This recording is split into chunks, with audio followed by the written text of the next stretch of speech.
It's time for the Thyworm Weekly Roundup with my curated news and personal gaming endeavors. Are you enjoying these? Consider subscribing. Last Epoch got delayed. I made an entire video on it, so go and watch that. But bottom line, I think it is a good move. The planned release was April 2020 and the new release window is Q4 2020. There are some more Last Epoch news, however. Patch 0.7.5 is in the making, and that means the developers started teasing all sorts of features. How about the new Flame Ward, for example? It is intended as a reactive option for defenses for mages instead of Fire Shield and Ice Ward. The skill costs 23 mana and provides a burst of 300 ward and 30% damage reduction and a 20% chance of retaliatory burst of flames. That seems really interesting actually. The skill tree is also available and allows you to increase the retaliation damage or to change the elements of damage, increase duration, increase ward or increase ward retention. This definitely inspires me to think about some new builds for a mage. Something else they teased were a bunch of pictures of Chapter 7. It is very cold in Chapter 7, that much is clear. We will also be visiting the Divine Era again, which only happens at the very start of the game and in some of the time rifts. The game will drop us in the middle of a divine conflict. Other features to look forward to are a new inventory system, item gambling, new skills like Earthquake and Sigil of Hope, performance improvements, staves, offhand items and more. Patch 0.7.5 is likely to hit early next week, so when you're watching this, that is in a few days. One last thing about Last Epoch, the music. The devs put out 2 music scores for us to enjoy, and one of them, the one I liked most, I put under this section of the video, so I hope it is to your liking. All links to the articles you can find in the description down below, so check that out if you're interested. Path of Exile 3.9.0 is released, featuring the Metamorph League. I'm using a build guide of Zizaran so far, an explosive arrow Deadeye, to take advantage of all the bow changes. So far, farming organs from monsters and combining that into a metamorph enemy has been great fun. I'm only at Act 3 so far because there's other games and videos requiring my attention, but I'm planning to put some spare time into this league and try to get a better understanding of the game in general. After all the early access action RPGs I've been covering lately, it is refreshing to play something so polished as Path of Exile. It is such a benchmark for action RPG quality and development practices and consumer practices that despite what you think of the game itself, Grinding Gear Games really deserves the praise and respect they have been getting for this. Crate Entertainment, another awesome developer, and the makers of Grim Dawn are working on patch 1.1.6.0, which according to their website releases early next decade. Yeah, it's that time where these sorts of jokes can be made. I thought these guys would be done with Grim Dawn after the definitive edition and all, but apparently not. In a new patch you will get monster totems. They act similarly to corrupted shrines, which spawn a bunch of monsters when you activate them. Monster totems, however, don't offer devotion points, but instead it has delicious loot. Monster totems spawn randomly throughout the world. Crate Entertainment even hints at more content to come.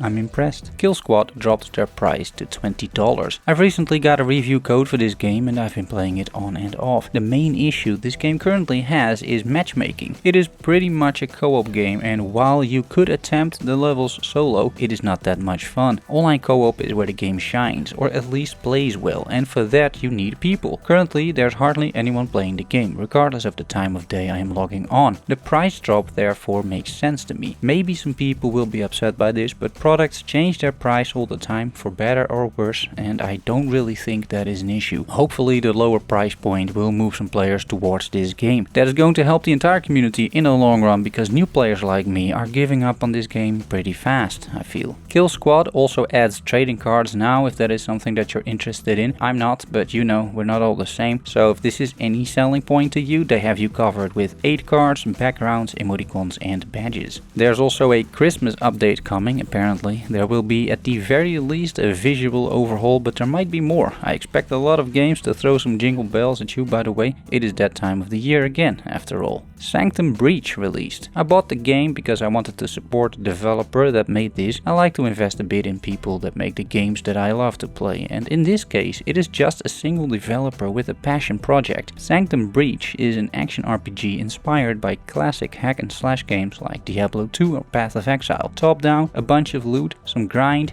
you know the deal. Sam Keats, the developer, is very dedicated. He already released some patches, he's very communicative and provides his plans up front. It's fair to say that this game will be in development for a while before it reaches beta state. About 6 months actually. Currently there is 1.5 acts of campaign, but hardly any story or NPCs to talk to. I played about 4 hours so far and will continue grinding a bit more with my mage. I've almost reached max level 30, and played some of the endgame systems. One of those lets you even hire NPCs to do missions together. It's a really cool concept. There are 2 more classes to play apart from the mage. There is another endgame system available called the Endless Abyss, which is a wave-based arena. The game offers different loot tiers, and I already managed to find a unique item in an endgame module. You can look at games like this from 2 perspectives. If you look at it from the perspective of a developer, it is amazing what Sam Keats has achieved just by himself. He has created all these different worlds, passive skills, endgame systems, characters, and game mechanics. That is truly an achievement. And not only that, most systems work as well. The game is in a playable state, but I'll come to that. The other perspective is that of the gamer. You're buying a product and you don't really care who built it and why, you just want a good product. From that perspective, Sanctum Breach is very much in alpha, and you should realize that there is a big lack of overall polish, and it's questionable if this game as a product is currently worth your money. Sometimes the 2 perspectives go hand in hand. An example would be Bright Memory, a 2-hour-long action first-person shooter made by a single Chinese developer in Unreal Engine. It is a massive achievement and it is great fun to play. The price is also very reasonable, only $5. Sanctum Breach, however, is a bit of a different story. My overall first impression is that Sanctum Breach is pretty wonky. It sort of works, the entire game, but that is really about it. It's made in Unreal Engine 4, but it does look dated. It's a bit bland still. Combat doesn't feel very impactful yet. The map doesn't rotate with the player, making it very confusing to read. I get stuck regularly. Skills get stuck too. The entire game sometimes gets stuck. It's just very alpha. You could play it, but it is not polished, nor does it run well. I'm not trying to shit on the project, I'm just letting you know the current state of the game, and unless you really like to play alpha builds of potentially interesting games, I would wait a while before buying this. Just keep watching these weekly roundups and you will see the game develop and progress. Right now, I wouldn't advise the starting price of €10. Just wait a bit to see how this evolves. And it will, because Sam Keats is pushing updates regularly already. It boasts some confidence, but I can't in good conscience recommend this game unless you want to support a developer like I did. Naxia, another small indie action RPG,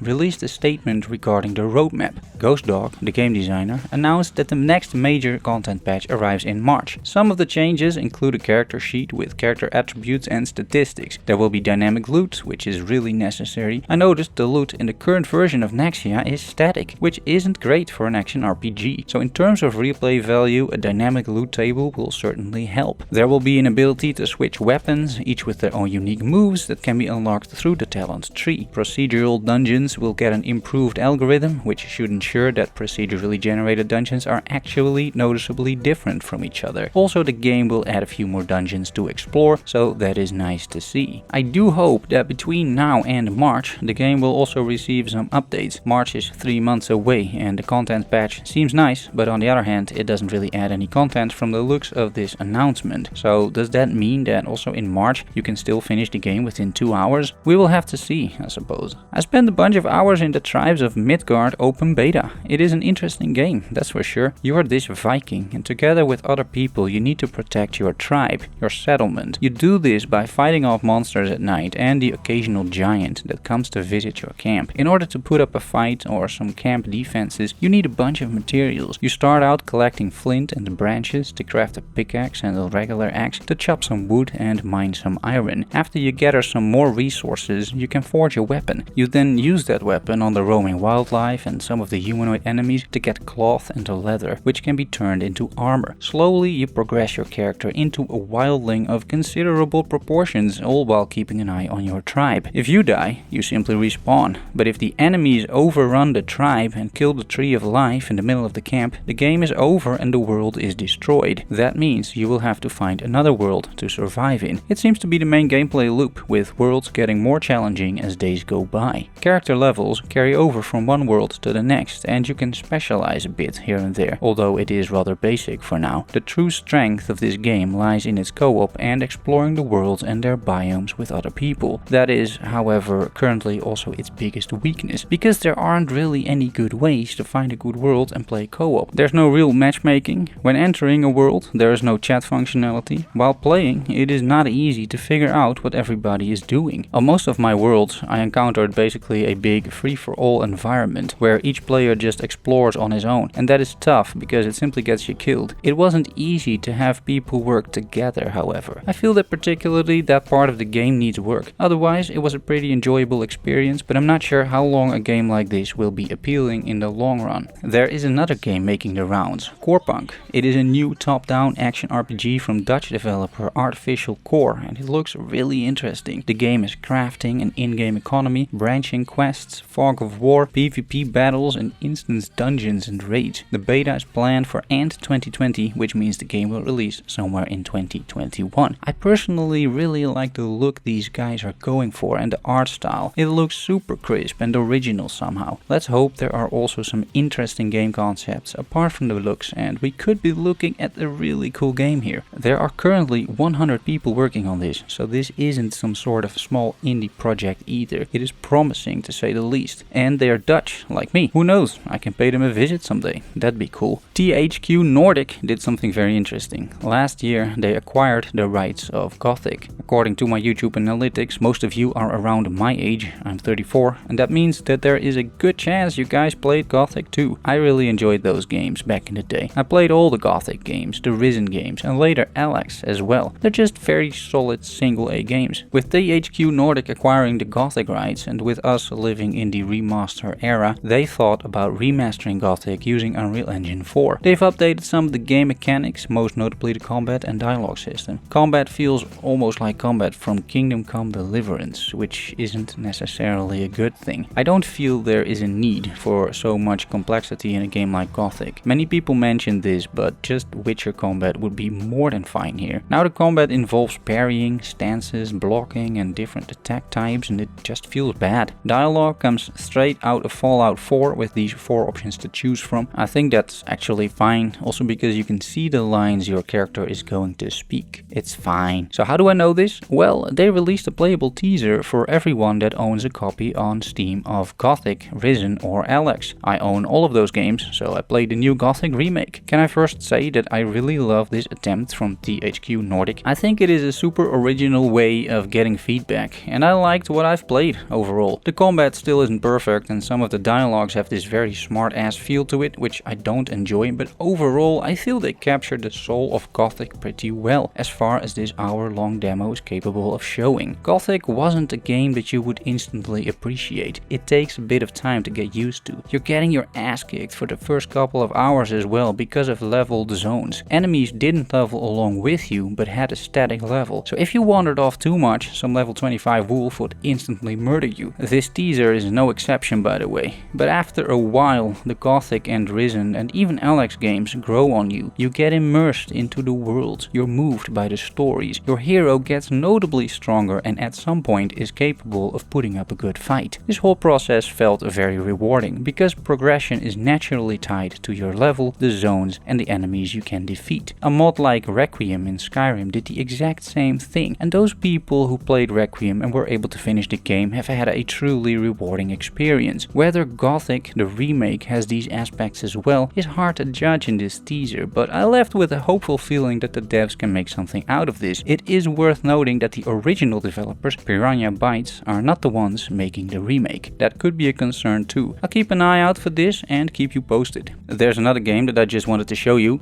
Chicken Police. Do I really need to say more? Chicken Police. A chicken buddy cop game, point and click adventure, and just by looking at this material I'm having a good time. This cinematic trailer just looks so absolutely cinematic, as if Martin Scorsese directed it. I think I'll pick this up at launch and just sit back and enjoy the entertainment, which I'm sure this title would provide. If you like these sort of games, I think this comes highly recommended. Some personal updates: I've been enjoying some more Microsoft Game Pass games, most notably Mutant Year Zero Road to Eden. Turn-based action RPGs like Pillars of Eternity, Wasteland 2, XCOM or the newly announced Gears Tactics fill a certain niche that I love to dive into every now and then. I love the stories, the character progression and the strategic gameplay. What works very well for me in these games is the separation of combat and the world. I think it is because of that separation that there is a clear focus on both perspectives. It's believable worlds and interesting combat, storytelling and strategy. I also can't wait to play the new Gears Tactics. It comes out in April next year and it's just an XCOM in the Gears universe. I'm excited for that one. And that is all I have for you this week. It was a lot. Thanks so much for watching and making it till the end. I'll see you all next week. Love you all. Bye bye.